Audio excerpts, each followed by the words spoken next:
एम्ब्राग्रेशिया एक नायाब और कीमती मादा है जो नर व्हेल मछली की आंतों में पैदा होता है। इसकी असल शनाख्त माहिर मुहक्किक शॉवेडेवर ने की थी। ज़्यादातर आला मेयार का एम्ब्राग्रेशिया समंदर की सतह पर ख़ास तौर पर तूफ़ानी मौसम के बाद मेडागास्कर और सुमाट्रा के साहिलों से हासिल होता है। अगर हम ज़ाहिरी शक्ल और सूरत और खुसूसियात की बात करें तो एम्ब्राग्रेशिया जो व्हेल मछली की आंतों में पैदा होता है, ये मवाद भूरे, सुरमई और पीले धागों से भरा हुआ, भुरभुरा और हल्का होता है। इसकी खुशबू बहुत लतीफ़ और फरहत बख्श होती है।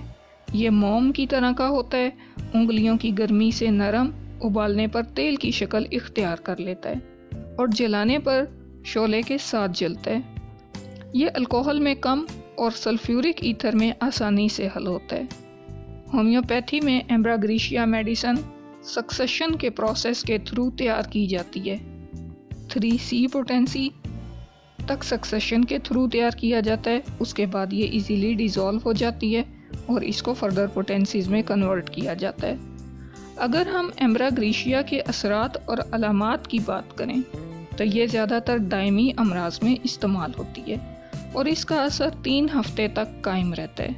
जहनी मसाइल, बेचैन करने वाले ख्वाब, बेआरामी की नींद, मायूस थका हुआ मरीज़, जहनी इस्तराब, चिड़चिड़ापन, एहसासात की बेतरतीबी, दिमागी थकावट, जहनी उलझन, जिस्मानी अलामात में जैसे चक्कर आना, सीने में तकलीफ़ और हाजमा की मुश्किलात इसके अंदर पाई जाती हैं।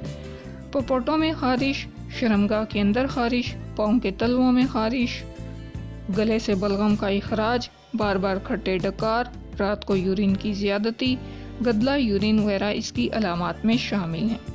एम्ब्राग्रेशिया की अहम अलामात और असरात जो हानेमन ने अपनी मटीरिया मेडिका प्योरा में दर्ज की हैं, उन पर मुख्तसरन बात करते हैं। जहनी और नफ्सियाती अलामात की बात करें तो मरीज़ हद से ज़्यादा शर्मीला होता है, गैरों के सामने बात करने से घबराहट महसूस करता है, बात करते वक्त चेहरा सुर्ख हो जाता है, ख़ासकर अजनबियों के सामने बात करने से कतराता है, हर बात को ज़ाती तौर पर लेता है, बुरा मानता है, छोटी बातों पर दिल शिकस्ता होता है।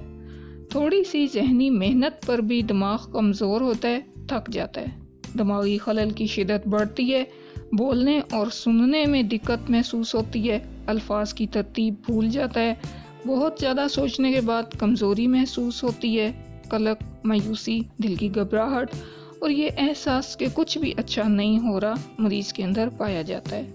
कमज़ोर हाफ़ज़ा, नींद में बातें करना, खौफ या फ़िक्री बेचैनी पाई जाती है, हमेशा ख्वाब की सी कैफियत महसूस करता है।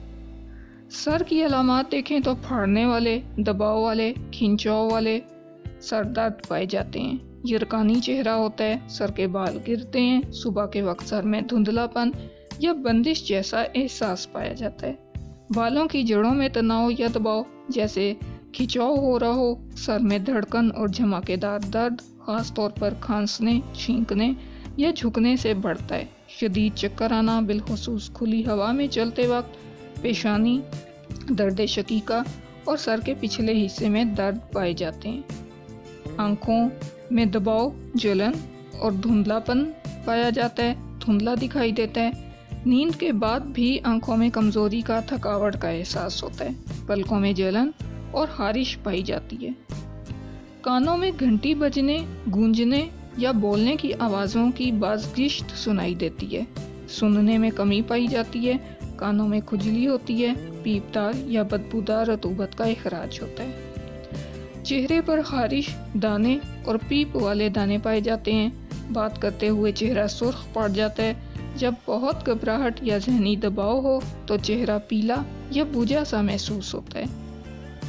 मुंह की अलामात की बात करें तो दांतों में दर्द होता है, खून आता है, मसूड़ों की सोजन पाई जाती है, जुबान पर जर्द मैल की तह दिखाई देती है, मुंह की खुश्की, करवाहट या मीठा जायका पाया जाता है, मुंह में जलन होती है, गले में खुश्की, चुभन और बलगम की ज्यादती पाई जाती है, गला खुश्क, बाज़ औक़ात ऐसा महसूस होता है जैसे गला बंद हो रहा हो, सुबह उठने पर गला जैसे किसी चीज़ से भरा हुआ हो, घंघारने से राहत महसूस होती है, सीने में दबाव, सांस लेने में तकलीफ خاص کر بات کرنے یا تھوڑی سی حرکت سے تکلیف بڑھ جاتی ہے۔ کھانسی جو بولنے یا نروس ہونے سے ہو، خشک کھانسی بغیر بلغم کے، سینے میں بلغم مگر نکلتا نہیں، کھانسی سے زیادہ تکلیف ہوتی ہے۔ دل کی دھڑکن تیز، گھبراہٹ اور کمزوری کے ساتھ ہوتی ہے۔ خون کی گردش میں بے ترتیبی پائی جاتی ہے، کبھی ٹھنڈک کا احساس ہوتا ہے، کبھی گرمی کا۔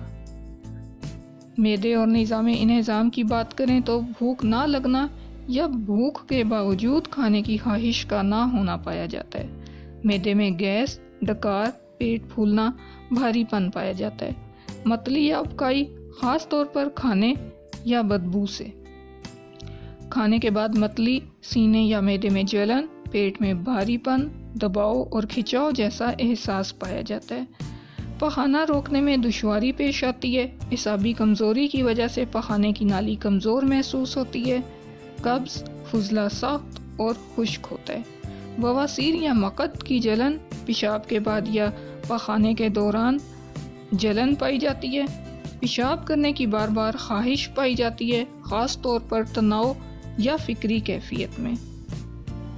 جنسی اعضاء کی بات کریں تو خواتین میں حیض وقت سے پہلے یا دیر سے ہوتا ہے، کم مقدار میں، زیادہ کمزوری کے ساتھ ہوتا ہے۔ مردوں میں جنسی کمزوری پائی جاتی ہے، خاص طور پر بوڑھے یا کمزور لوگوں میں۔ انزال سے جسمانی اور ذہنی کمزوری بڑھ جاتی ہے۔ پیشاب کرتے وقت جلن محسوس ہوتی ہے، خاص طور پر مردوں میں عضو تناسل کے سرے پر۔ نیند کی کمی پائی جاتی ہے، خیالات کے باعث نیند نہیں آتی، نیند میں چونک جانے کا رجحان پایا جاتا ہے، ڈراؤنے خواب آتے ہیں، جنسی خواب آتے ہیں، بے سکونی پائی جاتی ہے۔ جلد کی بات کریں تو جلد پر خارش، خاص کر رات کو یا کپڑوں سے گرمی لگنے سے خارش میں اضافہ ہوتا ہے۔ بعض اوقات جلد پر چھالے یا دانے نکل آتے ہیں جو خارش کے ساتھ ہوتے ہیں۔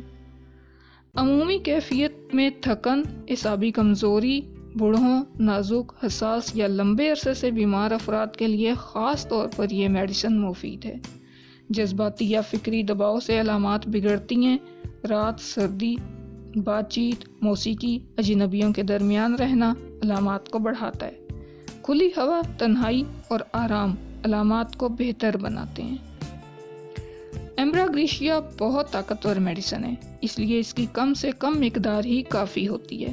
اگر علامات زیادہ شدت اختیار کریں، اس دوا کے اثر کو زائل کرنا مقصود ہو تو اس کا اینٹیڈوٹ، اس کا تریاک، کیمفر، ناکس وومیکا یا پلساٹیلا ہو سکتا ہے۔ یہ میڈیسنز کارآمد ثابت ہو سکتی ہیں۔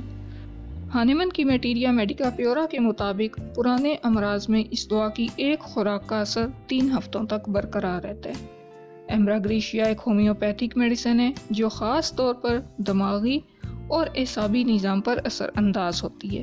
یہ جسمانی کمزوری کے ساتھ ذہنی حساسیت، شرم، اعصابی دباؤ اور پرانی تھکن جیسے مسائل کے لیے خاص طور پر مفید ہے۔ مریض عموماً معاشرتی طور پر کمزور اور الگ تھلگ محسوس کرتے ہیں۔ ان کا رویہ چڑچڑا ہوتا ہے۔